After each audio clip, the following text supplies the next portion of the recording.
Have you ever felt a calling? A quiet whisper in the noise of everyday life, pulling you towards something ancient, something profound. For me, that whisper became a journey, a pilgrimage to the banks of the most sacred river in India.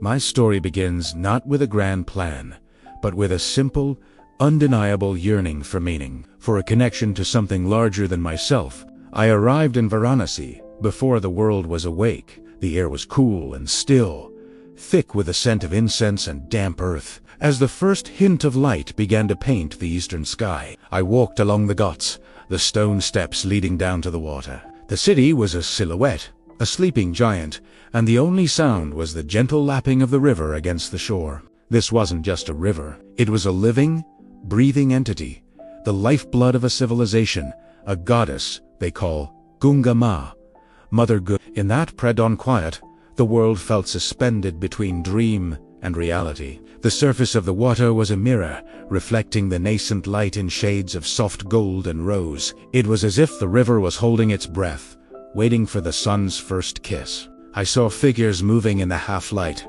pilgrims beginning their morning rituals, their silhouettes dark against the brightening horizon. There was a sense of shared purpose, of a collective spiritual awakening that transcended words. As the sun climbed higher, the scene exploded with life. The golden light spilled across the water, turning everything it touched into a masterpiece. Boats began to drift across the river, their oars dipping rhythmically into the water. The sounds of temple bells began to chime, a gentle, melodic call to prayer that echoed across the ghats. The city was stirring, and I was in the heart of its daily rebirth. Walking along the river, I felt like a traveler in time. The buildings that lined the banks, some leaning precariously, seemed to hold centuries of stories within their weathered walls. I imagined the countless generations who had stood right where I was standing, who had looked out at this same river, seeking the same solace, the same connection. In that moment, I wasn't just a tourist. I was part of a continuous, unbroken chain of humanity.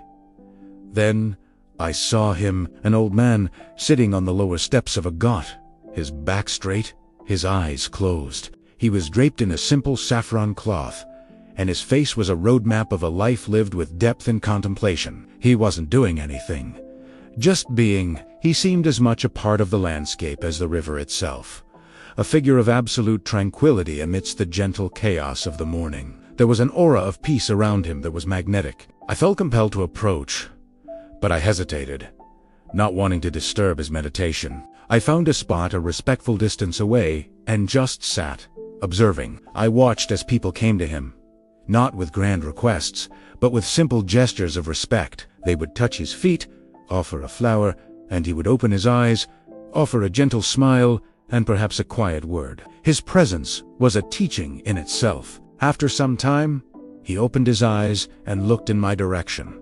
Not with a piercing gaze, but with a warm, inviting look. It was as if he was acknowledging my quiet observation without judgment. He beckoned me over with a slight nod of his head. My heart beat a little faster as I walked towards him. I sat on the step below him, feeling like a student before a master. He didn't ask my name or where I was from. He simply looked at the river and said, in a voice as calm as the water before us, "The river flows. It does not ask why. It does not worry about where it is going. It simply is. It gives life. It wastes Hawaii. And it continues. We are much like the river."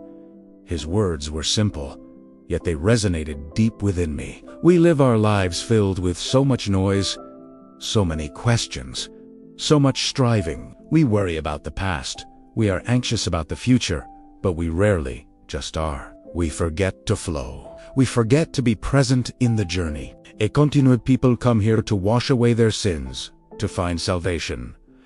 But the real cleansing is not in the water. The water only reflects what is already inside you. The real cleansing happens when you become still, like the river in the early morning, and see your own reflection clearly. When you can look at yourself without judgment, that is when you are truly clean.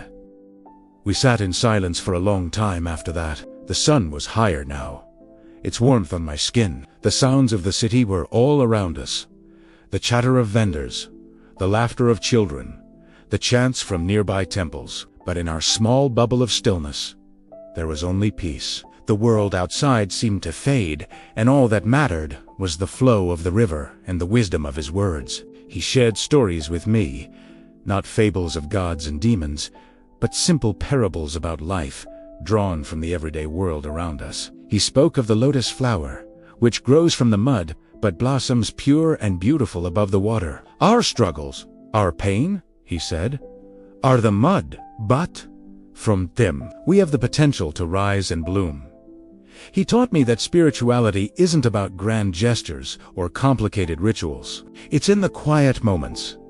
It's in the act of listening. It's in seeing the sacred in the ordinary. It's in the kindness you show to a stranger, the respect you give to the world around you, and the compassion you offer to yourself. As the morning gave way to the afternoon, it was time for me to leave. I stood up and bowed, my heart overflowing with a gratitude I couldn't possibly express in words. He simply placed his hand on my head for a moment, a silent blessing.